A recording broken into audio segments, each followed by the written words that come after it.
All right, let's just jump right in. We all know artificial intelligence is everywhere, and it is absolutely changing how we work.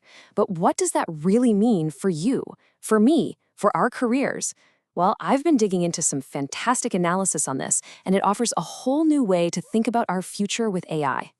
I mean, this is the big one, right? It's the question that's on everyone's mind.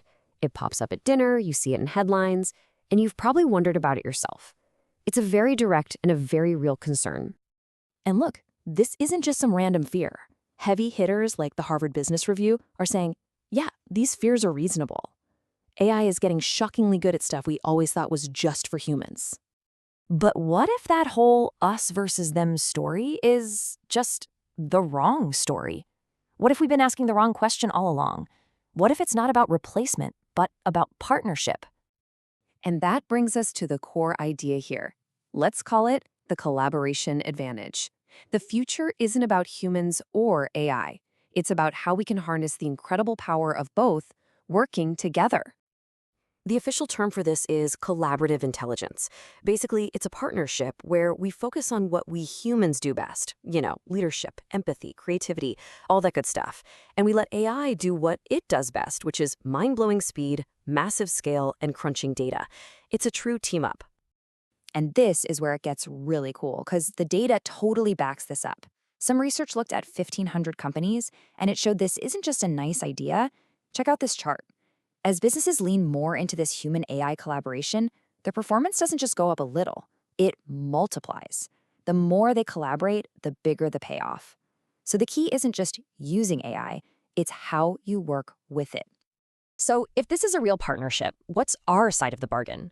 Well, it turns out AI really desperately needs us to be effective, to be safe, to be useful at all. Let's look at how we are absolutely essential to AI.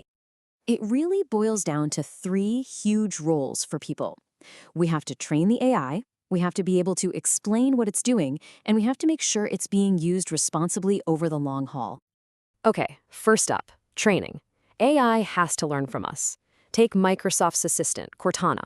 To give it that personality, helpful but not bossy, caring but still confident, they brought in a team that had a poet, a novelist, and a playwright on it.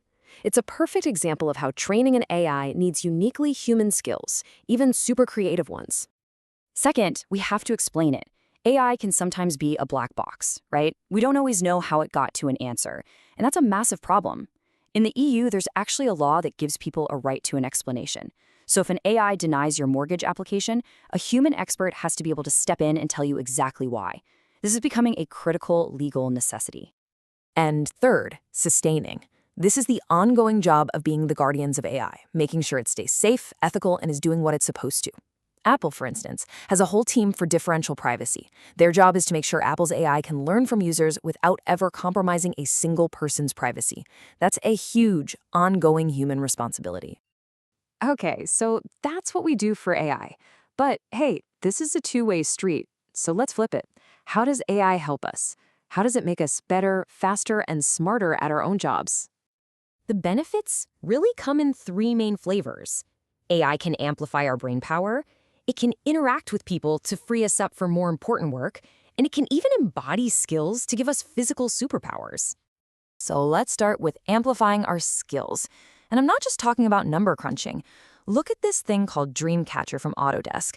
A designer can feed it some basic rules for a new chair, like it has to hold this much weight, cost this much to make, and the AI will generate thousands of possible designs, ideas a human might never, ever think of. The AI becomes this incredible creative partner, sparking new ideas. Next up, interaction. There's a Swedish bank that uses an AI assistant named Ida. It handles millions of the simple, common questions from customers.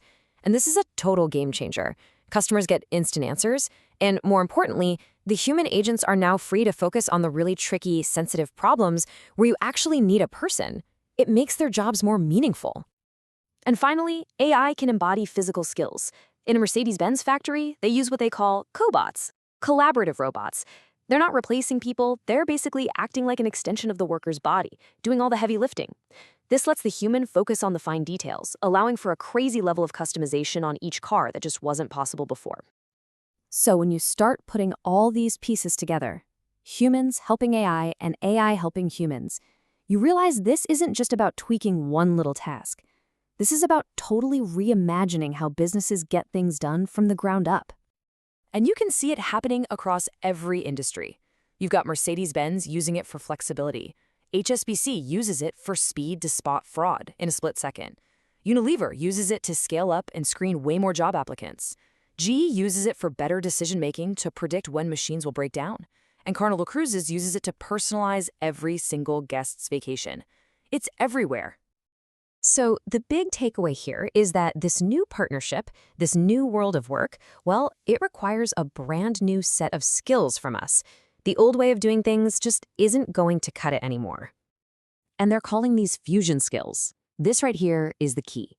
These are the skills that let you work right at that intersection of human and machine. Things like knowing how to train an AI, how to explain what it's doing, and how to make sure it's being used responsibly. These are the skills that are going to matter. And that brings us right back to where we started. The fear was all about replacement. But we've seen the much bigger, more exciting picture is about collaboration.